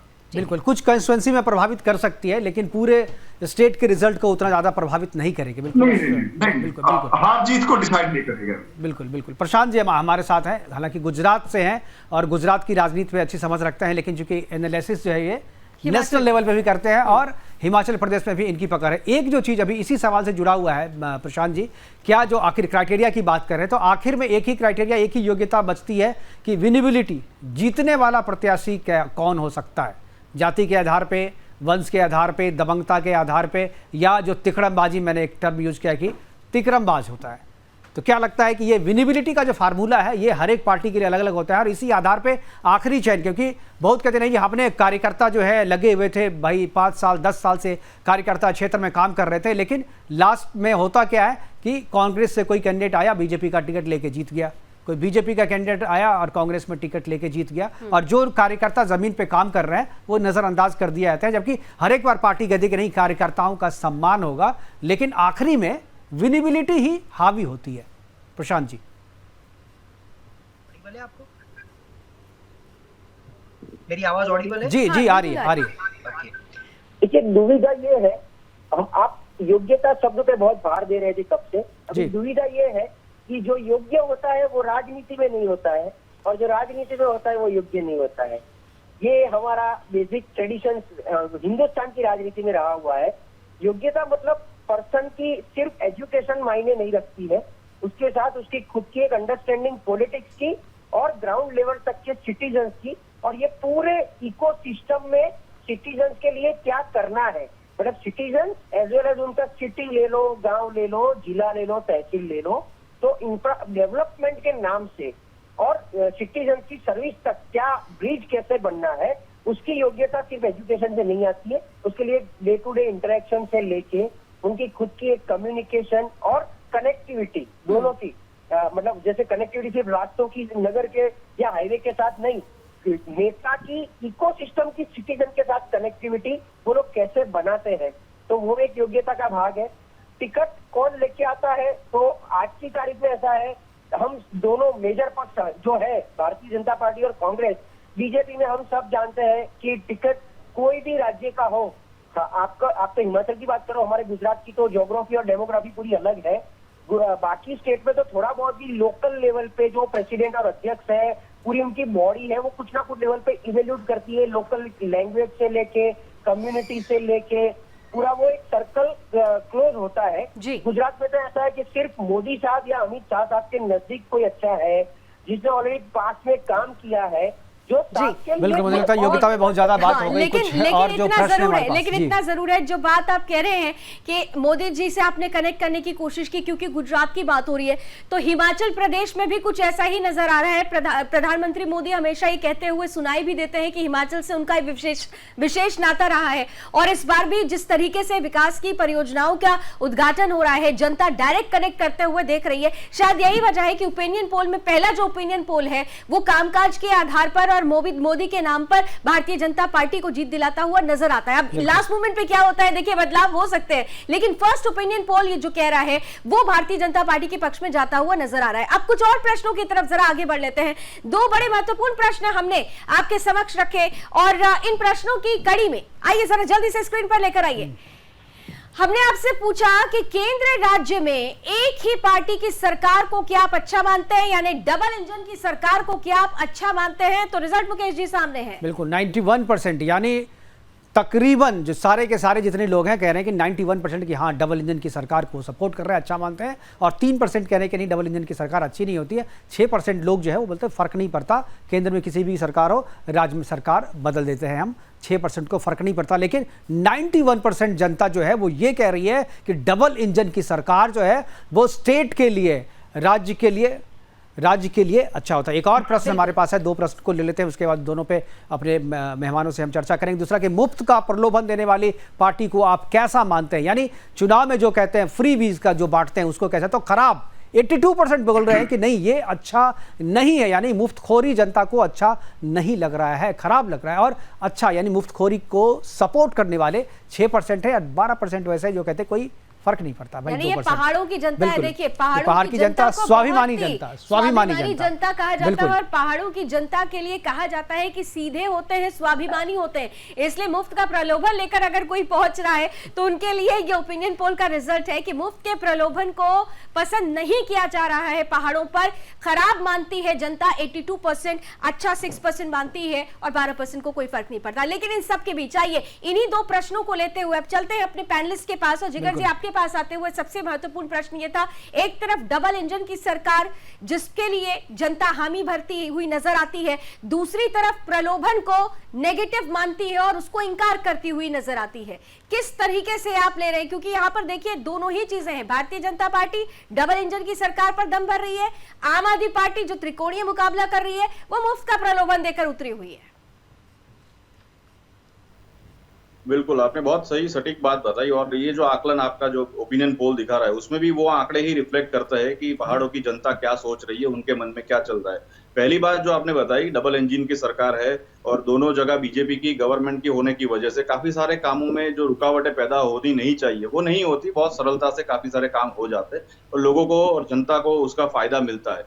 तो बहुत सिंपल सी सीधी सी बात है, इसमें लोग बिल्कुल हामी भरेंगे। रही बात दूसरी जो प्रलोभन की बात है, तो प्रलोभन की बात में मुझे ये डेफिनेटली लगता है कि पहाड़ों की जनता हो या कहीं पूरे हिंदुस्तान की जनता हो, लोग स्वाभिमानी जरूर होते हैं। हाँ, अगर जब जरूरत के हिसाब से कोई उनको ऐसी ओवर, जिसे कहते हैं ना ओवर कमिटमेंट, में वर्ड हमेशा इस्तेमाल करता हूँ, तब शायद डेफिनेटली लोग उसके झांसे में आ जाते हैं। पर जहां तक बात है हर एक पार्टी के वचनों की या मैनिफेस्टो की, तो मुझे लगता है कि फ्री बिजली का एक वादा तीनों ही पार्टियों ने किया हुआ है। तो ये देखने लायक जरूर होगा आगे आने वाले समय में कि प्रलोभन किसका कितना कामयाब होता है और कौन सी पार्टी के प्रलोभन में बिल्कुल मुस्कुरा रहे हैं, क्योंकि तो आपने कहा कि सभी पार्टियों ने ये बिल्कुल, लेकिन मतलब ये है कि जनता तो स्वाभिमानी है, लेकिन विश्वास नहीं है पार्टियों को कि जनता स्वाभिमानी है। अगर कोई एक दे रहा है तो सब कोई उसी पे जा रहा है, कोई रिस्क लेना नहीं चाहते हैं। हेमंत जी, क्या चल रहा है आपके दिल में? मैं ये कह रहा हूँ कि जो फ्री वाली बात आपने कही, इस हमाम में तो ये सारी पार्टियां नंगी है बिल्कुल, लेकिन मुझे बड़ा हैरानी इस बात की होती है, खासतौर में हिमाचल की बात कर रहा हूं, ये बीजेपी है या कांग्रेस है या आम आदमी पार्टी है, मुझे ये समझ नहीं आ रहा कि यहाँ हम बिजली सबसे ज्यादा पैदा करते हैं जी, बिजली फ्री कर दी है बीजेपी सरकार ने, 125 कुछ यूनिट फ्री कर दिया है। कांग्रेस बोल रही है हम आए तो हम 300 यूनिट करेंगे। आम आदमी पर मेरा इन पार्टियों से भी एक ही सवाल रहता है कि ये मांग की किसने, कौन बोल रहा है कि हमें फ्री चाहिए? हिमाचल प्रदेश में बिजली फ्री किसी को नहीं चाहिए, बिल्कुल ये अपना मतलब कुछ भी देना है आपने। भाई आप कुछ एजुकेशन के सेगमेंट पे कुछ ऐसी बात करें, आप हेल्थ के उसमें करें कि ठीक है जो बेसिक नेसेसिटी है, बेसिक जो मूलभूत हमारी जरूरतें हैं सारी, उसमें नहीं उस तरह की बात कर रहे हैं। बिजली फ्री दे, बिजली फ्री चाहिए किसको? ठीक है, तो ये जो मुफ्त का मुफ्त मुफ्त मुफ्त मुफ्त चला हुआ है, निश्चित तौर पे इसको पसंद नहीं कर रहे हैं, और लेकिन ये सभी का ही है। आप बोले कि एक पार्टी कर रही है, बी कर रही है, सी कर रही है, तो सब कर रहे हैं। लेकिन एक चीज हेमंत जी कि पसंद नहीं कर रही है, लोग चर्चा तो कर रहे हैं, लेकिन दिल्ली में लगातार जो है 2 बार सरकार मुफ्त के नाम पे बन गई है, तो भाई रिस्क क्यों ले पार्टी? दिल्ली में 2 बार मुफ्त के नाम पे ही सरकार बनी है, यहाँ पर अब मुफ्त में पानी, मुफ्त में बिजली, इसके नाम पे सरकार बन गई। वोट दे रहे हैं लोग यहाँ पे, भले आपके ओपिनियन पोल में वो दिखाए कि नहीं जो मुझे नहीं चाहिए, लेकिन मुझे लगता है कि ओपिनियन पोल में और जो वोट डालते हैं तो फ्री पे मुझे लगता है और शोध करने की जरूरत है कि लोग भाई चाह रहे हैं कि नहीं चाह रहे हैं, या मिल रहा है तो एक्सेप्ट कर रहे हैं, चुपचाप बोल भले नहीं रहे हैं। देखिए दिल्ली तो एक मेट्रो करेक्टर है, उसका पूरे देश के लोग हैं, भांति भांति के समझ वाले और भांति भांति के होंगे। मैं हिमाचल की बात कर रहा हूं कि हिमाचल में अगर फ्री आप कुछ चीजें दे भी रहे हैं तो उसकी क्या कोई डिमांड थी पब्लिक डोमेन में कहीं आई कि हमें यार बिजली फ्री चाहिए? नहीं, ये डिमांड तो कहीं से पब्लिक तो कहते नहीं है, फ्री पब्लिक मांगती नहीं है। वो करके दिया है सारा।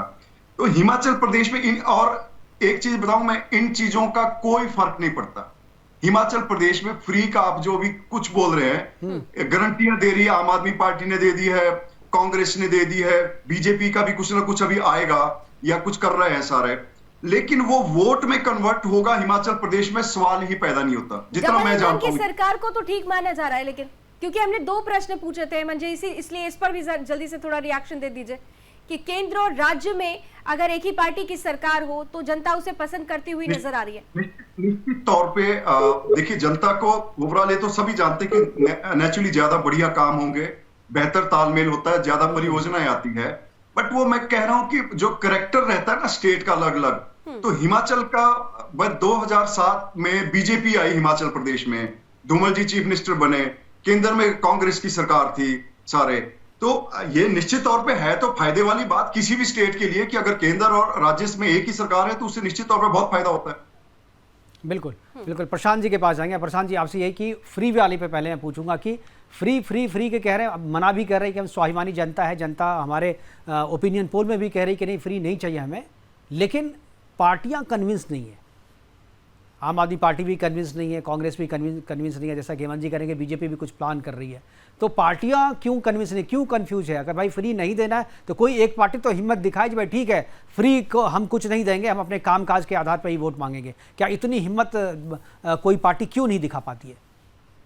फ्री के बारे में मेरा व्यू ऐसा है कि कन्वे करने का स्टाइल आपका कैसा है, मतलब फ्री बोल के फ्री देना है कि कुछ नहीं बोल के भी आपको फ्री देना है, दोनों कंट्रावर्सी है। जैसे दिल्ली में बिजली फ्री है, मुफ्त है, ये फ्री है, उसी तरह बीजेपी से केंद्र सरकार से 80 करोड़ लोगों को राशन भी फ्री है, तो दोनों फ्री तो दे रहे हैं। तो फ्री देने का लेकिन राजनीति में प्रशांत जी क्या है ना, जो मैसेजिंग का गेम होता है कि आप जो करते हैं उससे संदेश क्या जाता है, आपको बताना पड़ता है, आपको बताना पड़ता है कि हमने आपके लिए ये किया है। आप अंदर उनके खाते में पैसे डालते रहिए, किसी को बोलिए नहीं तो कोई फर्क नहीं पड़ता। हो सकता है जिनके खाते में पैसा डाल रहे हैं वो भी हो सकता है दूसरे के खाते में वोट डाल दें।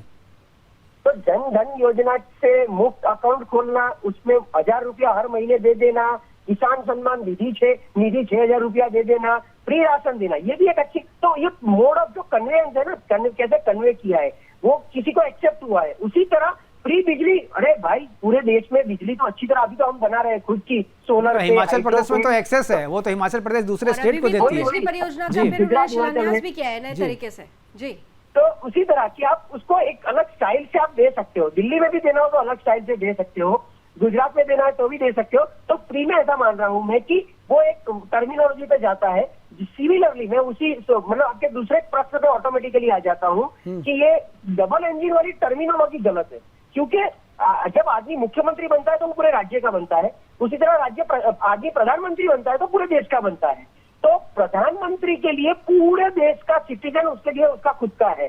तो डबल इंजन हो, मतलब ऊपर हम बैठे कोई एक पार्टी के हैं, नीचे बैठे हो मेरी दूसरी पार्टी का है, तो मैं उसको बायस करूंगा, मेरा बिहेवियर बायस, ऐसा तो नहीं होना चाहिए। नहीं, लेकिन होता तो नहीं है, होना तो नहीं चाहिए। कहा तो यही जाता है ना कि काम जल्दी हो जाता है। आप देखिए कि प्रधानमंत्री स्वयं अगर चुनावी सभा को संबोधित करते हैं तो डबल इंजन की सरकार को वो एम्फसाइज करते हैं। नहीं, 2007 का उदाहरण अभी हेमंत जी ने दिया ना कि 2007 में बीजेपी की सरकार थी और केंद्र में कांग्रेस की सरकार थी, बहुत सारी चीजें अटक गई वहां पे। पा रही थी बिल्कुल, और अभी भी होता है। पश्चिम बंगाल का ही हम एग्जांपल देख चुके हैं। बंगाल में कई बार हमने देखा कि मीटिंग्स बुलाई जाती हैं, लेकिन सेंट्रल गवर्नमेंट इनवाइट करती है बाढ़ के लिए तो वहां से पश्चिम बंगाल से ममता जी नदारद रहती हैं। उत्तर प्रदेश में अखिलेश यादव के समय में भी हमने देखा था। तो ये परिस्थितियां तो बनती रही हैं। देखिए प्रायोरिटी सेम रहती है। जब डबल इंजन मतलब दोनों पार्टी एक होती है तो दोनों की प्रायोरिटी सेम हो जाती है कि जो ऊपर से मैंडेट है वो नीचे करना है, नीचे का मैंडेट ऊपर वाले को एक्सेप्ट करना है। जहां पार्टी डिफरेंस आता है वहां थोड़ी बहुत उनकी वो चेंज हो जाती है, कंसेप्ट चेंज हो जाता है। इसीलिए डबल इंजन अच्छी ही बात है सबके लिए, तो डबल इंजन होता है तो थोड़ा मतलब ईज ऑफ डूइंग हो जाता है, प्रोसीजरियल डिले नहीं रहता है, इनको धक्के नहीं खाने पड़ते हैं। मतलब दिल्ली में यानी ट्रेन को धक्का नहीं लगाना पड़ता, रफ्तार खुद हो जाती है। हेमंत जी कुछ चल रहा है मन में, आप मुस्कुरा रहे थे प्रशांत जी, समय की कमी है। आखिरी कमेंट जरा हेमंत जी से ले लेते हैं। जी हेमंत जी। नहीं, ये जो भाई साहब कह रहे थे सही कहा इन्होंने। वैसे तो लोकतंत्र का तकाजा ये है कि प्रधानमंत्री भी सबके हैं और जो सरकार राज्य में है उसका भी एक अपना मतलब मुकाम रहता है। जी, पूरे राज्य के हैं वो। जी ठीक है, लेकिन कहने की बात अलग होती है, लेकिन पॉलिटिक्स जो होती है वो सबको पता है कि पॉलिटिक्स में ऐसा नहीं होता है।